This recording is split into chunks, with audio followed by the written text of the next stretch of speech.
Romanos 8, 28 al 39.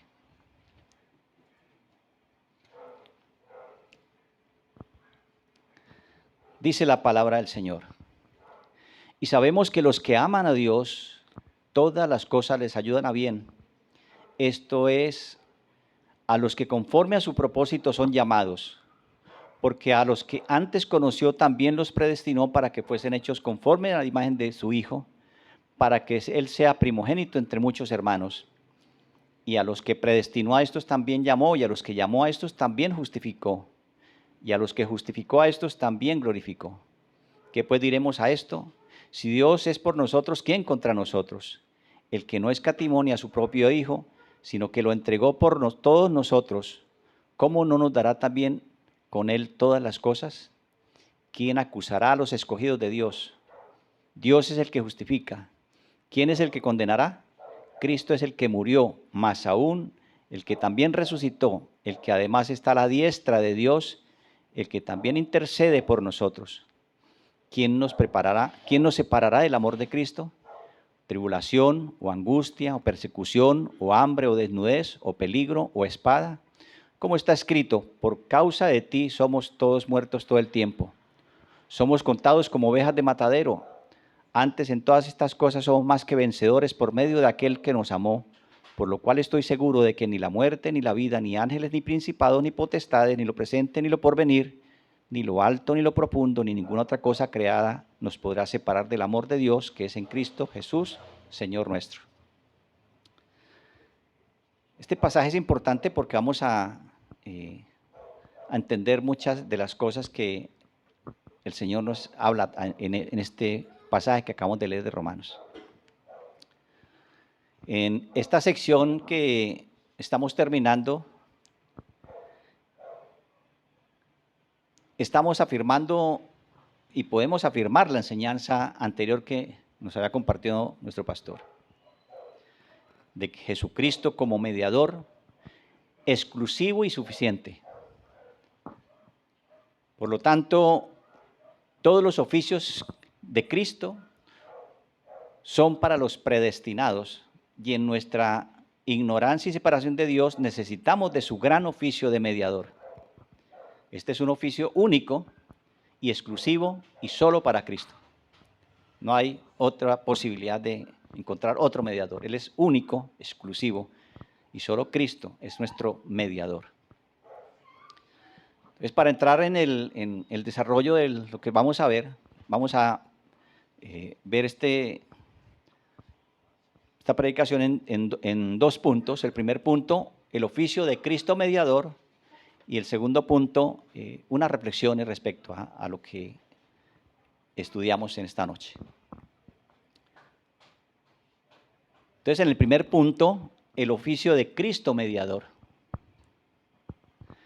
Y vemos que, aunque son tres los oficios de Cristo mediador, estos tres oficios no están separados, sino que tienen un propósito único.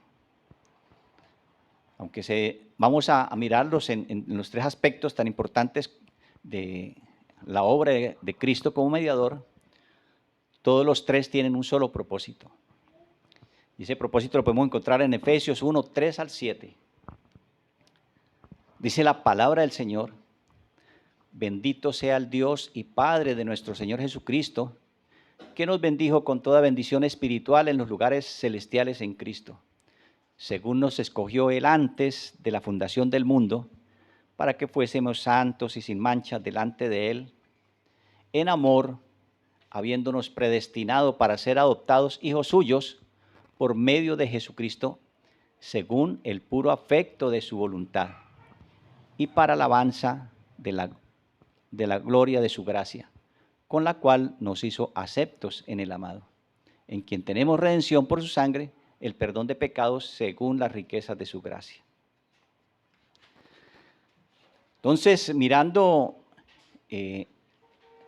los oficios de Cristo como mediador, podemos ver que en el Antiguo Testamento encontramos esos tres oficios, los tres oficios que cumplió cabalmente y a la perfección, porque era el propósito de nuestro Dios hacerlo así. a través de Jesucristo nuestro Señor. Entonces, en el Antiguo Testamento están estos tres oficios, pero individualmente. Por ejemplo, Moisés lo hizo como profeta. Él actuó como profeta y cumplió ese ministerio de profeta, pero solamente ese. En el caso de Aarón, lo hizo como sacerdote. Entonces, Aarón fue el profeta, Moisés fue el profeta, Aarón fue el sacerdote. Y también vemos el oficio de rey en el caso de David. David cumplió ese oficio de rey. Es decir, todos ellos ejercieron ese oficio individualmente, por separado. Pero ninguno lo ofició, ninguno lo realizó, este oficio, los tres a la vez. Pero Cristo sí asumió ese triple oficio. Por eso es que necesitábamos a Cristo como único y divino y exclusivo mediador, porque Él cumplía estos tres aspectos tan importantes en la redención. Entonces, vemos que Cristo es único, divino y exclusivo mediador. Y podríamos ver que, podríamos parecer, mirar que como que es repetitivo estos términos y que es como redundancia esta afirmación que hacemos de que Cristo es exclusivo, divino y único mediador. Pero es interesante y es importante que nosotros guardemos en nuestro corazón que esta afirmación no es redundante, sino que es necesario que la afirmemos en nuestro corazón, porque Cristo es el único que lo hace como mediador. Entonces, para adentrarnos un poco en lo que son los oficios, en estos tres oficios, y estos realizados a plenitud por el Señor Jesucristo, entonces vemos que el oficio profético de Cristo, digamos, se manifestó sobresalientemente, preeminentemente en esos 3 años de vida ministerial terrenal que el Señor realizó cuando estuvo aquí en medio de nosotros. Él cumplió a la perfección ese oficio profético de profeta, porque en sí mismo Cristo es la palabra encarnada. Profeta expresa la palabra de Dios, lo que Dios le daba a publicar.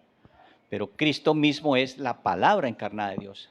Por lo tanto, es algo maravilloso entender esto. Y Él hacía la proclamación viva de la palabra de Dios, porque Él mismo era la palabra de Dios. O sea, cumplía perfectamente ese oficio de profeta. En Juan, capítulo 1, versículo 1 al 4, expresa claramente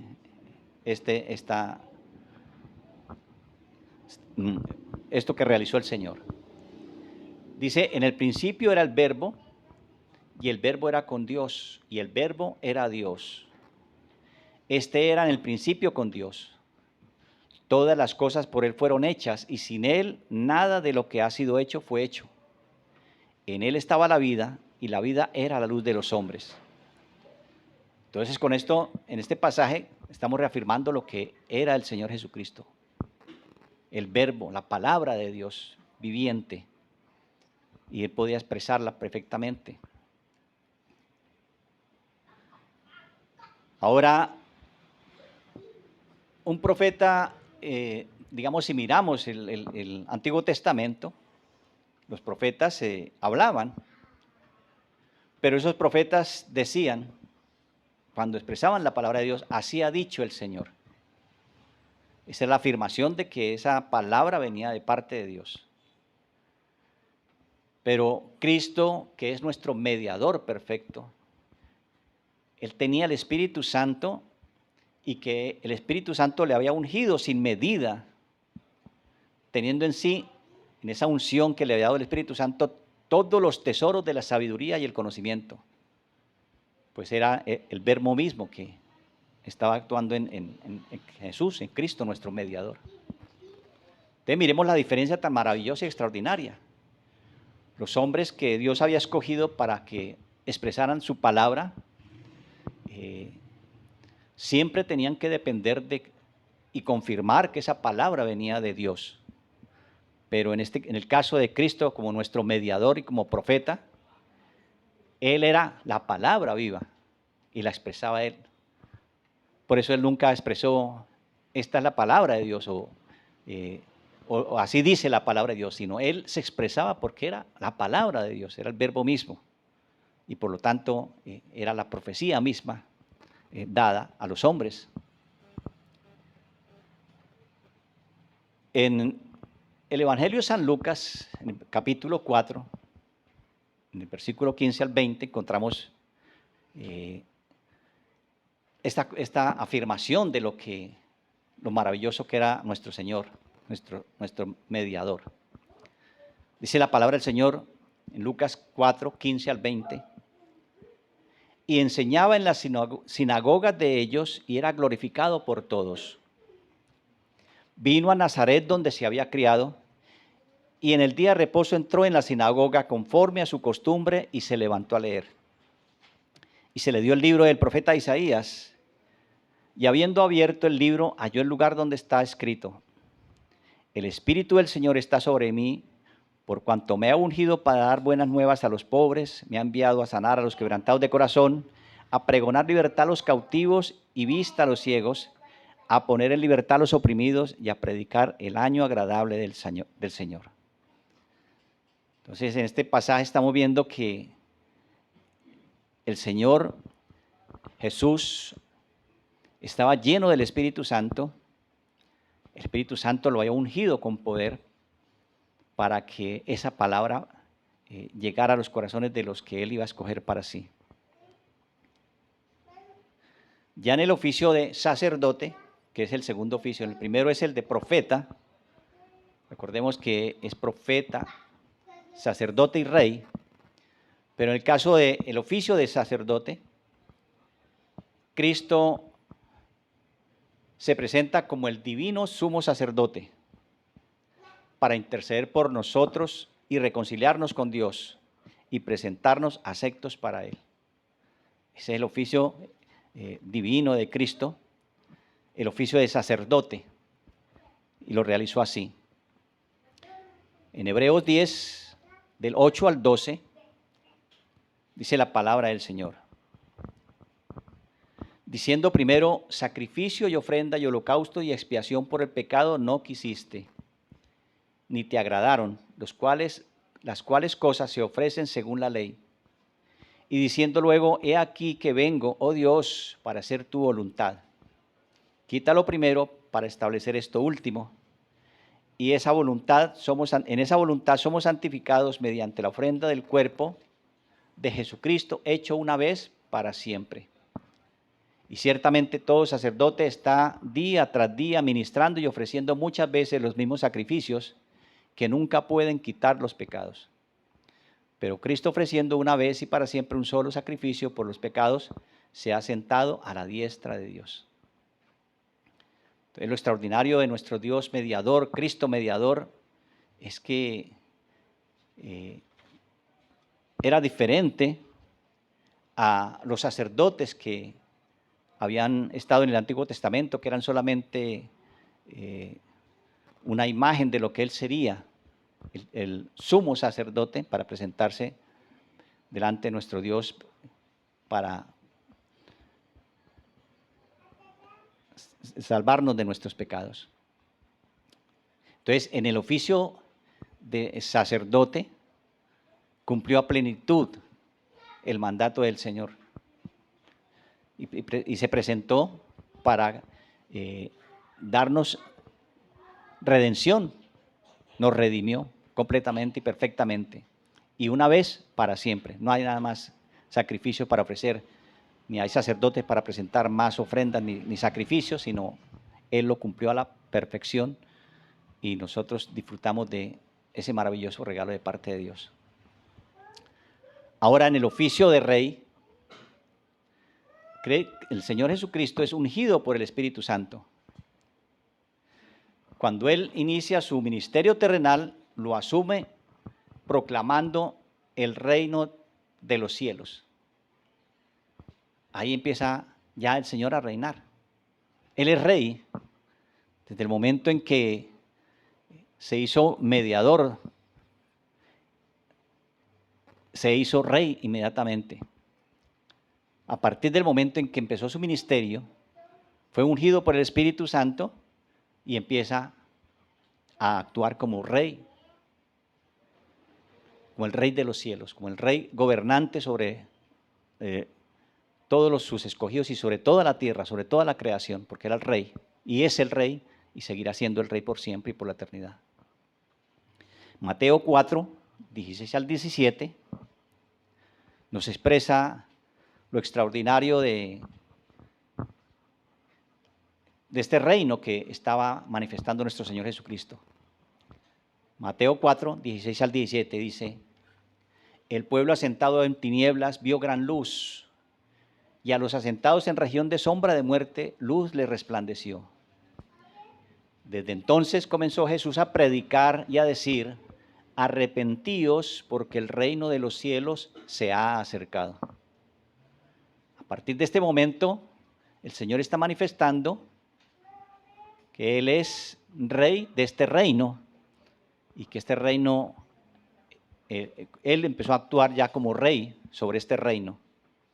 Por eso proclamaba el arrepentimiento a los hombres, para que pudieran tener el privilegio de entrar en ese reino que Él estaba ofreciendo. Entonces Cristo es Rey todopoderoso y está sentado a la diestra de Dios y tiene toda la autoridad dada por el Padre. Es un Rey extraordinario, Rey de reyes y Señor de señores. Él gobierna entonces como mediador. Él gobierna para interceder por nosotros y protegernos de nuestros adversarios espirituales. Es un rey que es poderoso y que por lo tanto tiene el poder para defender a su pueblo, defender a sus elegidos, a sus escogidos. Tiene toda la autoridad para hacerlo. Y lo hace porque Él es el rey absoluto sobre toda la creación. Nosotros entonces nos acogemos a esa protección y a ese cuidado de nuestro Rey. En Lucas 1, del 74 al 75, nos expresa algo extraordinario respecto a esto del que Él es Dios y Rey y nos guarda. Dice que librados de nuestros enemigos sin temor le serviríamos en santidad y en justicia delante de Él todos nuestros días. En esta oración y esta manifestación del Espíritu Santo que le está haciendo de lo que es nuestro Señor, que es la venida de nuestro Señor, la llegada de nuestro Señor Jesús. Entonces dice que estaba profetizado que nos libraría de nuestros enemigos. Era una promesa. Y que sin temor le serviríamos en santidad y en justicia todos los días. Entonces vemos cómo Cristo, siendo el mediador, cumple perfectamente esas tres funciones que hemos visto. Cristo, nuestro mediador, es sacerdote, es profeta, sacerdote y es rey, cumpliendo a la perfección estos oficios para nuestro beneficio, para el beneficio de los que Él ha llamado a ser parte de su pueblo, a ser parte de su redil, de sus ovejas. Él lo hace por nosotros.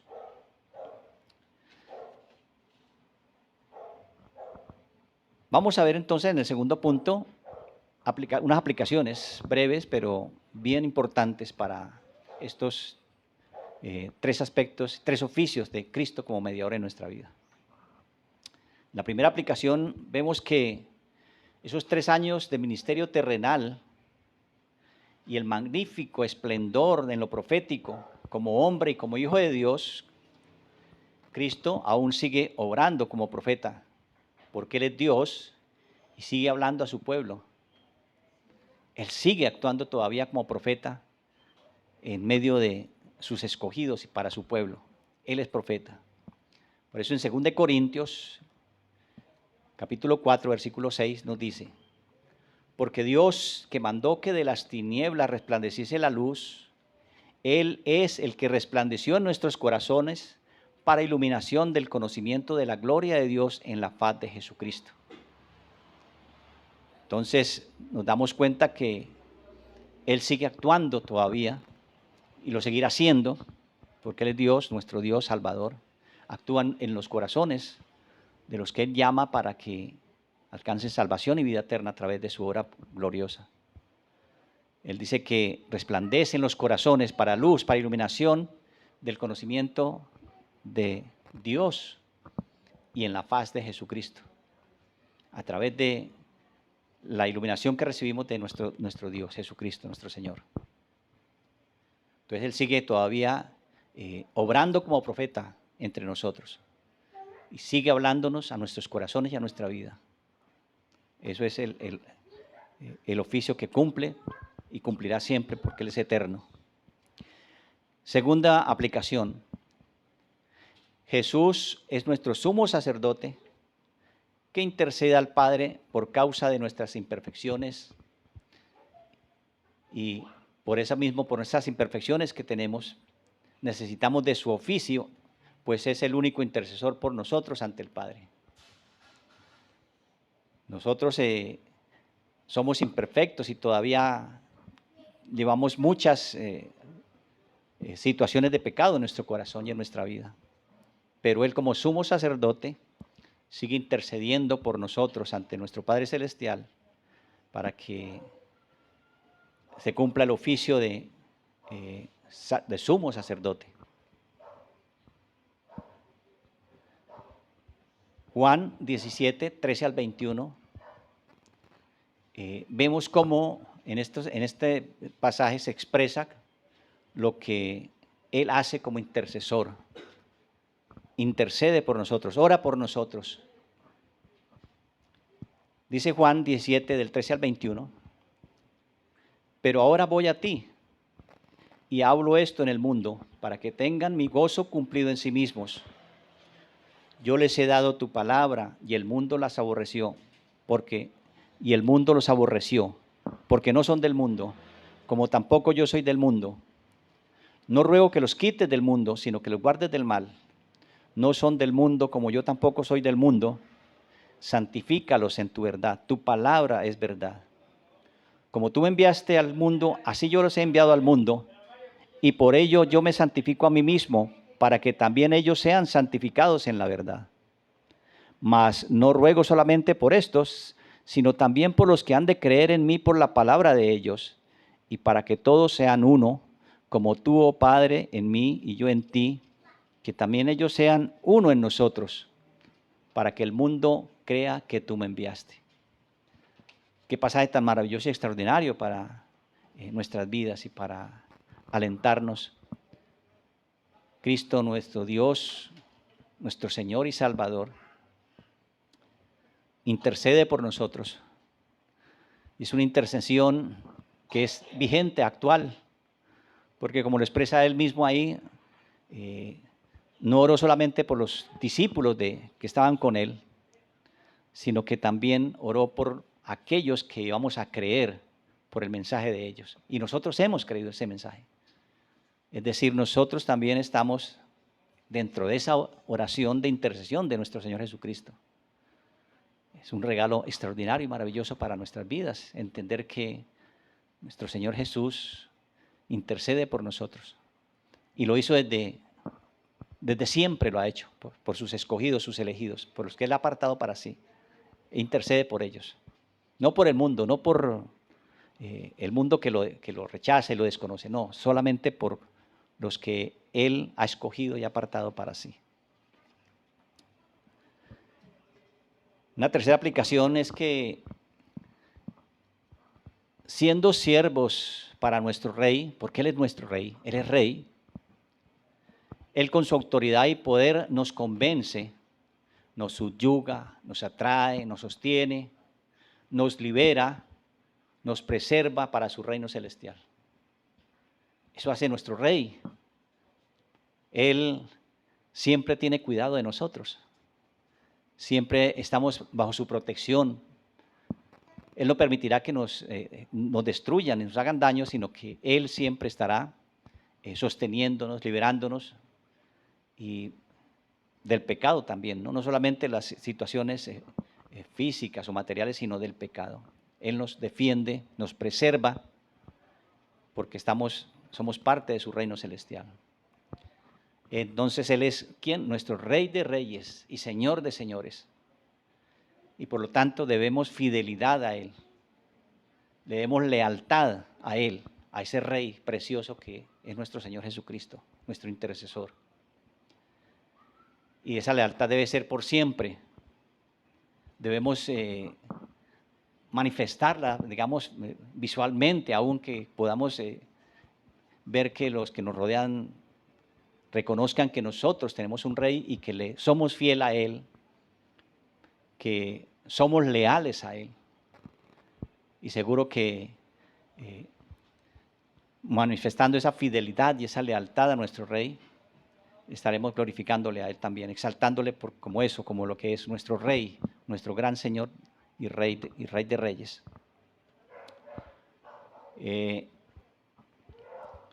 Por eso, entendiendo esto y teniendo claro que Él es nuestro Rey, que Él es nuestro Señor, deberíamos acordarnos y poner en práctica, como lo hizo el rey David, un rey adorando al Rey de Reyes, a un rey superior a él. En el Salmo 18, del 1 al 6, ya para terminar, Salmo 18, 1 al 6, hay unas expresiones maravillosas de parte de un rey hacia un rey eterno, glorioso, que es Jesucristo nuestro Señor. Dice la palabra: te amo, oh Jehová, fortaleza mía, Jehová, roca mía y castillo mío, mi libertador, Dios mío, fortaleza mía, en Él confiaré. Mi escudo y la fuerza de mi salvación, mi alto refugio. Invocaré a Jehová, quien es digno de ser alabado, y seré salvo de mis enemigos. Me rodearon ligaduras de muerte y torrentes de perversidad me atemorizaron. Ligaduras de Seol me rodearon. Me tendieron lazos de muerte. En mi angustia invoqué a Jehová y clamé a mi Dios. Él oyó mi voz desde su templo y mi clamor llegó delante de él a sus oídos. Ese es el Rey maravilloso y extraordinario que nosotros servimos. Y aunque somos siervos inútiles, es necesario que sigamos siendo fieles a Él, glorificándolo y exaltándolo y glorificándolo por lo que Él es, nuestro gran Rey, el Rey glorioso que vive y reina por toda la eternidad y que está sentado a la diestra de nuestro Dios Padre.